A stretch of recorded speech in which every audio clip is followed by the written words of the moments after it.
Hello friends, आप सबका आपके अपने चैनल गोविंद लेक्चर्स में हार्दिक स्वागत है। तो कैसे हो आप सब? उम्मीद करता हूँ आप सब मजे में होंगे और आपकी पढ़ाई भी अच्छे से चल रही होगी। तो हमने कक्षा 9 विज्ञान विषय की एमसीक्यू सीरीज के अंतर्गत चैप्टर 1 के एमसीक्यू बहुत अच्छे से सॉल्व करा दिए थे। अगर आपने वो क्लास नहीं देखी है तो चैनल की प्लेलिस्ट पर जाकर आप उस क्लास को देख लें। आज हम बात कर रहे हैं उसी कड़ी में अध्याय 2, क्या हमारे आसपास के पदार्थ शुद्ध है, के महत्वपूर्ण जो ऑब्जेक्टिव्स हैं, जो एमसीक्यू है उनकी। हमने चैप्टर की व्याख्या बहुत अच्छे से पहले से करा रखी है। उसके पाठ के भीतर दिए गए प्रश्न और अभ्यास प्रश्नों को भी मैंने सॉल्व करा रखा है। वो क्लासेस आप अपनी आवश्यकता अनुसार देख सकते हैं। तो चलिए हम शुरू करते हैं चैप्टर 2 की एमसीक्यू क्लास। देखें, पहला प्रश्न दिया गया है, निम्नलिखित में से कौन तत्व नहीं है? इनमें से तत्व कौन नहीं है वो आपको बताना है। तो धातु, अधातु, उपधातु ये तीनों ही तत्व है, जबकि जो कोलाइडल है वो कोलाइडल तत्व नहीं है। अब यहाँ पर मैं प्रत्येक प्रश्नों को समझाऊंगा नहीं ज्यादा, क्योंकि मैंने चैप्टर की व्याख्या बहुत अच्छे से करा रखी है। यहाँ पर मैं फिर से समझाने बैठ गया तो क्लास बहुत लंबी हो जाएगी। तो यहाँ पर हम केवल प्रश्नों को देखेंगे। अगर आपको समझने में कोई भी दिक्कत है तो आप व्याख्या वाली क्लास देख लें, ताकि आपके सारे डाउट्स क्लियर हो जाएंगे। ठीक है, चलिए दूसरा प्रश्न, निम्नलिखित में से कौन शुद्ध पदार्थ नहीं है? तो जो गंगा जल है वो शुद्ध पदार्थ नहीं है। अगला, निम्नलिखित में से शुद्ध पदार्थ कौन है? इन चारों में से शुद्ध पदार्थ कौन सा है? तो जो स्रावित जल है यानी बहता हुआ जो जल है वो इन दो की अपेक्षा शुद्ध जल माना जाता है। अगला, यौगिक में तत्वों का अनुपात। तो यौगिक में जो तत्वों का अनुपात होता है वो एक निश्चित अनुपात होता है। जैसे H2O, तो इसमें हाइड्रोजन और ऑक्सीजन के द्रव्यमान का अनुपात हमेशा 1:8 होता है। ये हमेशा फिक्स है, चाहे जल का एक अणु ले लो या चाहे जल के 10,000 अणु ले लो, हमेशा हाइड्रोजन और ऑक्सीजन के द्रव्यमान का अनुपात 1:8 ही होगा। ठीक है, तो तत्वों का अनुपात हमेशा निश्चित होता है यौगिक के अंदर। परिक्षिप्त प्रावस्था और परिक्षेपण माध्यम से मिलकर बने विलयन को क्या कहा जाता है? तो उस विलयन को कहा जाता है कोलाइडी विलयन। हमने विलयन पढ़ा था, कोलाइडी विलयन, निलंबन, है ना, और विलयन, ये तीनों चीज हमने पढ़ी थी। निम्नलिखित में से कौन शुद्ध पदार्थ है? तो इसमें से इन तीनों की अपेक्षा जल को शुद्ध पदार्थ माना जा सकता है। निम्नलिखित में से कौन अशुद्ध पदार्थ है? तो जो वायु है वो कई सारी गैसों का मिश्रण है। निम्नलिखित में से कौन विलयन है? तो विलयन कौन सा है? जो लवण विलयन है वो एक प्रकार का विलयन है। अम्लीय विलयन, क्षारीय विलयन और लवणीय विलयन। निम्नलिखित में से कौन निलंबन है? निलंबन मटमेला जल। ठीक है, जिसके अंदर मौजूद कणों या अशुद्धियों को हम कुछ हद तक देख सकते हैं, वो होता है निलंबन। विलयन 3 प्रकार के होते हैं, पढ़ा होगा आपने, है ना, मैंने पढ़ाया भी था, विलयन, निलंबन और कोलाइडिकन। आगे बढ़ते हैं, निम्नलिखित में से कौन कोलाइड है? तो कोलाइड कौन है? गोंद है। ठीक है, इसके कण बहुत बड़े बड़े होते हैं और आसानी से उन्हें देखा जा सकता है। निम्नलिखित में से कौन तत्व है? तत्व कौन है? तो ऑक्सीजन है, वो क्या है? तत्व है। जो दो या दो से अधिक अणु या परमाणुओं से मिलकर बना होता है उसे तत्व कहते हैं। निम्नलिखित में से कौन यौगिक है? जो तत्वों के एक निश्चित अनुपात में बनने से बनता है, वो है नमक, क्योंकि नमक NaCl, यहाँ पर सोडियम और क्लोरीन का अनुपात हमेशा सदैव निश्चित होता है। अगला, अधातु कौन है? निम्नलिखित में से अधातु कौन है? तो जो आयोडीन है वो अधातु है। बाकी जर्मेनियम, सेलेनियम और टाइटेनियम क्या है? ये तीनों ही धातु है। अगला, तत्व के सूक्ष्मतम कण को क्या कहते हैं? तो सबसे सूक्ष्मतम कण को परमाणु कहा जाता है, एटम कहा जाता है। एक से अधिक तत्वों के संयोग से क्या बनता है? तो एक या एक से अधिक तत्वों के एक निश्चित अनुपात में संयोग से यौगिक बनता है। नमक और अमोनियम क्लोराइड के मिश्रण को पृथक किया जाता है। नमक NH4Cl, ये अमोनियम क्लोराइड है, और नमक क्या है? NaCl। इन दोनों के मिश्रण को कौन सी विधि से पृथक किया जाता है? तो प्रभाजीय आसवन विधि से, क्योंकि इन दोनों के क्वथनांकों के बीच का जो अंतर है वो बहुत ही कम होता है। ठीक। अगला, दूध से क्रीम को पृथक करने के लिए किस विधि का प्रयोग किया जाता है? तो दूध से क्रीम को पृथक करने के लिए अपकेंद्रीकरण विधि का प्रयोग किया जाता है। ऑप्शन सी इसका सही जवाब होगा कि दूध से क्रीम को पृथक करने के लिए अपकेंद्रीकरण विधि का प्रयोग किया जाता है। रंग वाले घटक को नीले अथवा काले रंग की स्याही से पृथक करने के लिए किसका उपयोग किया जाता है? रंग वाले घटक को नीले अथवा काले रंग की स्याही से पृथक करने के लिए, तो वैसे तो यहाँ वो होता है क्रोमेटोग्राफी, लेकिन यहाँ पर ऑप्शन नहीं दिया हुआ है, तो वाष्पीकरण के आधार पर भी हम उनको पृथक कर सकते हैं। ठीक है। अगला, दो अघुलनशील द्रवों के मिश्रण को कैसे पृथक कर सकते हैं? जो अघुलनशील है तो उनको हम पृथक कार्यकीप के द्वारा आसानी से क्या कर सकते हैं? अलग कर सकते हैं। अगला, काली स्याही में उपस्थित डाई को पृथक किया जाता है। तो काली स्याही में उपस्थित जो डाई है उसको हम क्रोमेटोग्राफी, कौन सी विधि? क्रोमेटोग्राफी विधि के द्वारा अलग कर सकते हैं। अगला, दो घुलनशील द्रवों के मिश्रण को पृथक किया जा सकता है। तो जो दो घुलनशील द्रव है जिनके क्वथनांकों के बीच में ज्यादा अंतर नहीं है, तो फिर ऐसे द्रवों के मिश्रण को हम सरल आसवन विधि के द्वारा पृथक कर सकते हैं। अगला, निम्नलिखित में से कौन शुद्ध पदार्थ है? तो जो ग्लूकोज है वो बाकी की तुलना में शुद्ध है। वैसे पदार्थ को शुद्ध पदार्थ कहते हैं जिसमें क्या नहीं हो? जिसमें सभी कण एक जैसे हो, सभी कणों की प्रॉपर्टी बिल्कुल एक जैसी हो, सभी का आकार, आयतन, जो भी गुण धर्म है वो एक जैसे हो, ऐसे पदार्थ को हम शुद्ध पदार्थ कहते हैं। विभिन्न प्रकार के कणों से निर्मित पदार्थ को क्या कहा जाता है? तो उसे कहा जाता है यौगिक। निम्न में से कौन मिश्रण नहीं है? तो जो कार्बन डाइऑक्साइड है वो मिश्रण नहीं है, बाकी ये तीनों क्या है? ये मिश्रण है। अगला, निम्न में से यौगिक को चुने। तो जल क्या है? जल एक यौगिक है। ठीक है। अगला, दो या दो से अधिक तत्वों के संयोग से क्या निर्मित होता है? तो यौगिक निर्मित होता है। कब? जब निश्चित अनुपात में हो। अगर निश्चित अनुपात में नहीं है तो फिर क्या होगा? मिश्रण होगा। मिश्रण दो प्रकार के होते हैं, कौन से? तो समांगी और विषमांगी, समांग और असमांग। सही कथन को चुने, सही कथन को चुने। तो सही कथन क्या है? समांगी मिश्रण में एक ही प्रावस्था होती है, जैसे कोलाइड, ये गलत है। विषमांगी मिश्रण में दो प्रावस्थाएं होती है, जैसे निलंबन, ये कथन सही है। ठीक है। समांग मिश्रण सेक्स तत्वों से निर्मित होती है, गलत। फिर विषमांग मिश्रण यौगिक से निर्मित होते हैं, ये भी गलत। तो कथन जो दो है वो आपका सही होगा। तत्व क्या है? तो तत्व सरलतम पदार्थ है, समान परमाणुओं से निर्मित है, बिल्कुल सही है, दोनों ही कथन सही है। तत्व वह सबसे सरलतम पदार्थ है जो एक ही प्रकार के यानी समान प्रकार के परमाणुओं से निर्मित होता है। अगला, निम्नलिखित में से तत्व कौन है जो समान प्रकार के परमाणुओं से मिला होगा? जैसे सोना। ठीक है, जैसे सोना क्या है? सोना तत्व है। अगला, दो या दो से अधिक घुलनशील द्रव जिनके क्वथनांक का अंतर 25 केल्विन से कम होता है के मिश्रण को पृथक किया जा सकता है। तो जब दो द्रव या मिश्रण के क्वथनांकों के अंतर बहुत कम होता है तो उसे हम प्रभाजी आसवन विधि के द्वारा क्या करते हैं? पृथक करते हैं। वायु के घटक गैसों को पृथक करने के लिए द्रवित वायु का क्या करते हैं? तो हम प्रभाजी आसवन विधि के द्वारा वायु के विभिन्न घटकों को अलग कर पाते हैं। निम्नलिखित में से कोलाइड कौन है? तो जो बादल है वो कोलाइडी विलयन का उदाहरण है। निम्नलिखित में से कौन ऊर्ध्वपातित नहीं हो सकता? तो जो गंधक है वो ऊर्ध्वपातित पदार्थ का उदाहरण नहीं है। ऊर्ध्वपातित पदार्थ वे होते हैं जिनको गर्म करने पर ठोस से सीधे गैस में और ठंडा करने पर गैस से सीधे ठोस में कन्वर्ट हो जाते हैं। निम्नलिखित में से कौन सा भौतिक परिवर्तन है? तो लोहे में जंग लगना क्या है? भौतिक परिवर्तन है। बाकी तीनों कौन से परिवर्तन है? बाकी तीनों रासायनिक परिवर्तन है।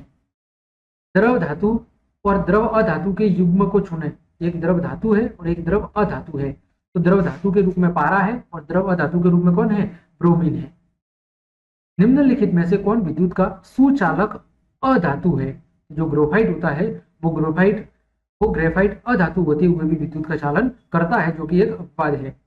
निम्नलिखित में से कौन उपधातु है? उपधातु क्या होती है? जो धातु और अधातु दोनों के गुण धर्मों को प्रदर्शित करती है, वो होती है जर्मेनियम।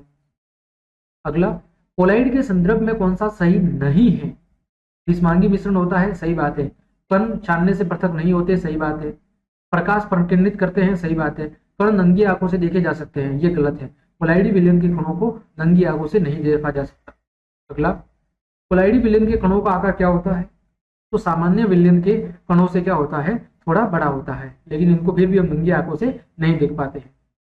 बालू और नौसादर के मिश्रण को किस विधि से अलग कर सकते हैं? तो बालू और नौसादर क्या है? एक ऊर्ध्वपातित पदार्थ है और इसको ऊर्ध्वपातन विधि के द्वारा अलग किया जा सकता है। निम्न में से कौन जल के साथ कोलाइडी विलयन बनाता है?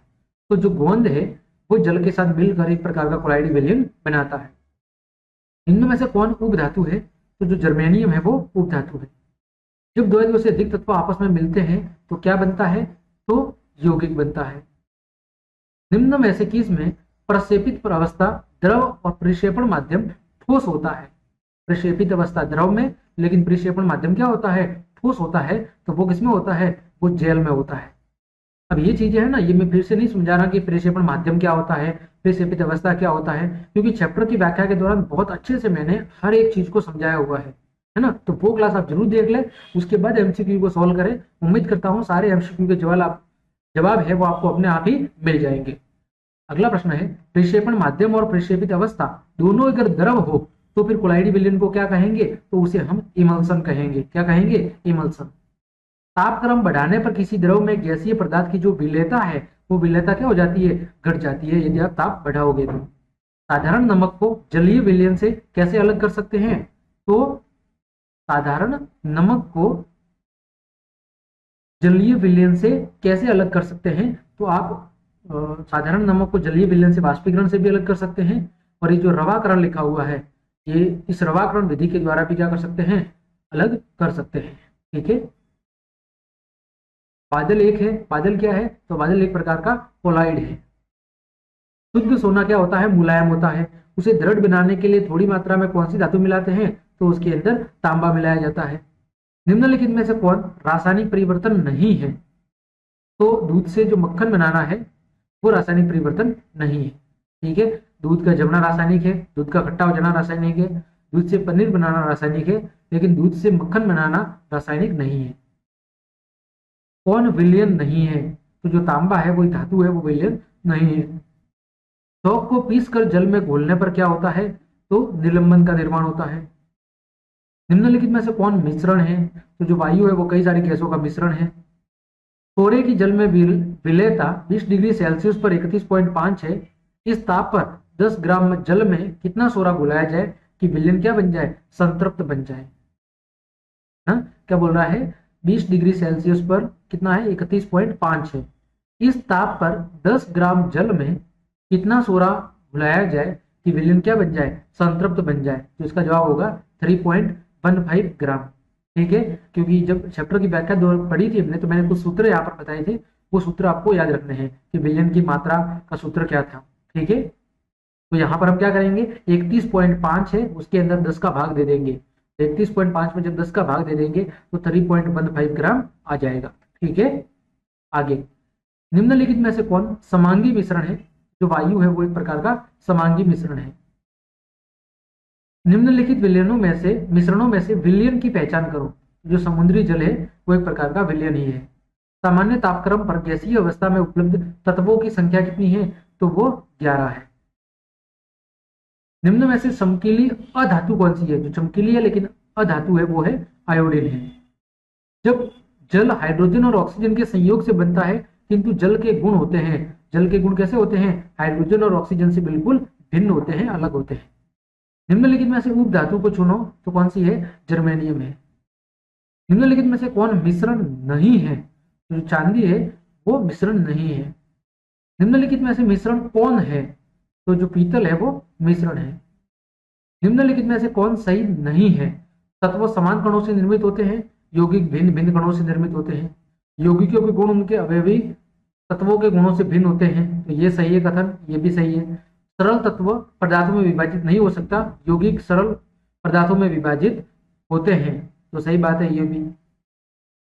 और गर्म करने पर यौगिक अपने तत्वों में विघटित हो जाते हैं, ये गलत है। ऐसा जरूरी नहीं है कि गर्म करने पर सभी यौगिक अपने तत्वों में विघटित हो जाए, तो कथन डी वो क्या है? वो गलत है। अगला, निम्नलिखित में से कौन मिश्रण नहीं है? तो जो चीनी है वो मिश्रण नहीं है। निम्न में से कौन यौगिक है? तो कार्बन डाइऑक्साइड क्या है? एक प्रकार का यौगिक है। निम्न में से द्रव धातु को चुने तो पारा क्या है? एक प्रकार की द्रव रूप में पाई जाने वाली धातु है। निम्न धातुओं में रंगीन कौन नहीं है? तो जो श्वेत फास्फोरस है, कौन सा? श्वेत फास्फोरस है, वो रंगीन नहीं है। एक या एक से अधिक शुद्ध तत्वों या यौगिकों से मिलकर बनने वाले पदार्थ को क्या कहा जाता है? तो उसे हम मिश्रण कहते हैं। विलयन का वह घटक जिसकी मात्रा अधिक होती है वो क्या कहलाता है? वो विलायक कहलाता है। तो जिसकी मात्रा कम होती है वो क्या कहलाता है? वो आपका विलय कहलाता है। विलयन का वह घटक जो कि विलायक में घुला होता है क्या कहलाता है? तो विलायक में घुलने वाली चीज को विलय कहा जाता है। विलयन क्या है? विलयन एक प्रकार का समांगी मिश्रण है। वह विलयन के 320 ग्राम विलायक में 40 ग्राम साधारण नमक विलय है। विलयन की सांद्रता कितनी होगी? तो कितनी होगी? 11.1। कितनी होगी? 11.1 होगी। ये विलयन की सांद्रता का मैंने सूत्र बताया था, उस सूत्र की मदद से ज्ञात करना है। तो कितनी आएगी? 11.1 आएगी। ठीक है। एक विषमांगी मिश्रण जिसमें विलय कण घुलते नहीं है जबकि माध्यम की समष्टि में निलंबित रहते हैं क्या कहलाते हैं? तो उसे हम निलंब कहते हैं। क्या कहते हैं? उसे हम निलंब कहते हैं। एक घने जंगल के आच्छादन से सूर्य की किरण गुजरती है तो हम क्या अवलोकन करते हैं? तो हम टिंडल प्रभाव का अवलोकन करते हैं। निम्नलिखित में से कौन टिंडल प्रभाव का प्रदर्शन करता है? तो जो स्टार्च का विलयन है वो टिंडल प्रभाव को प्रदर्शित कर सकता है। निम्नलिखित मिश्रणों में से कौन विलयन है? तो सोडा वाटर क्या है? एक प्रकार का विलयन है। निम्नलिखित में से कौन भौतिक परिवर्तन है? तो जल का जमना क्या है? भौतिक परिवर्तन है, जल से बर्फ बनना। निम्नलिखित में से कौन रासायनिक परिवर्तन का उदाहरण है? तो कोयले का जलना क्या है? रासायनिक परिवर्तन है। खड़िया क्या है? खड़िया एक प्रकार का यौगिक है। क्या है? यौगिक, खड़िया पत्थर जिसे कहते हैं। रेत के सूक्ष्म कणों का जल में मिश्रण किसका उदाहरण है? तो ये निलंबन का उदाहरण है। कोलाइडी विलयन में कणों का टेढ़े मेढ़े मार्गों से गमन करना क्या कहलाता है? तो उसे कोलाइडी कणों की ब्राउनी गति कहते हैं। निम्नलिखित में से कौन शुद्ध पदार्थ नहीं है? तो दूध शुद्ध पदार्थ नहीं है। कौन विलयन नहीं है? तो कोयला विलयन नहीं है। कौन विषमांगी मिश्रण है? तो कोलाइडी विलयन एक प्रकार का विषमांगी मिश्रण होता है। कौन शुद्ध पदार्थ है? तो जल एक प्रकार का शुद्ध पदार्थ है। कौन धातु नहीं है? तो आयोडीन धातु नहीं है, यह अधातु है। कौन तत्व है? तो हीरा क्या है? हीरा एक प्रकार का तत्व है।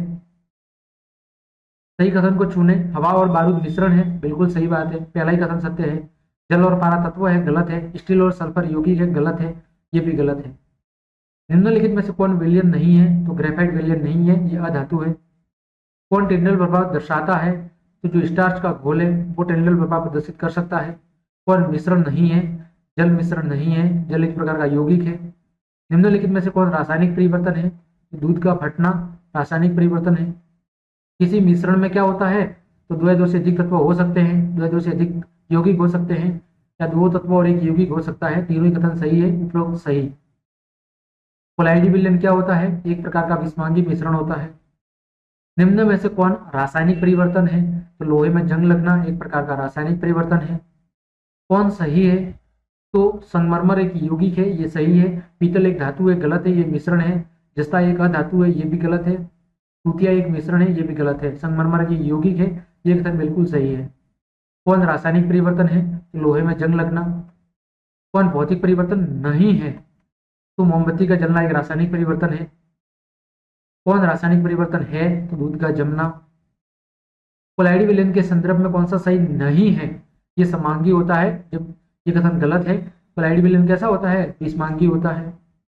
कॉपर सल्फेट CuSO4 के अशुद्ध नमूने को किस विधि से शुद्ध करते हैं?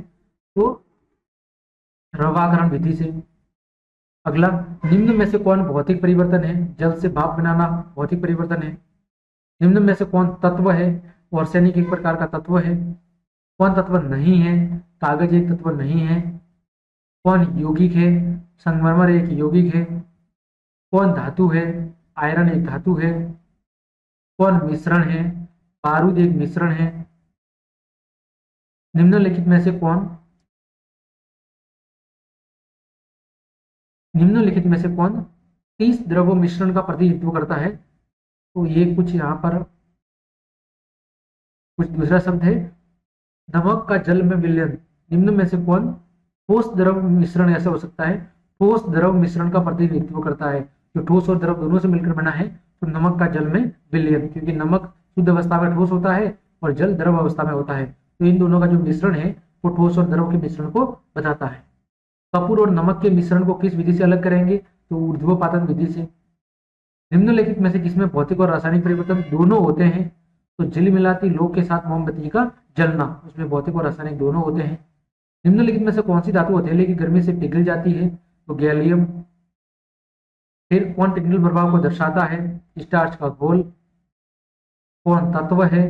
सिलिकॉन एक प्रकार का तत्व है। कौन रासायनिक परिवर्तन नहीं है?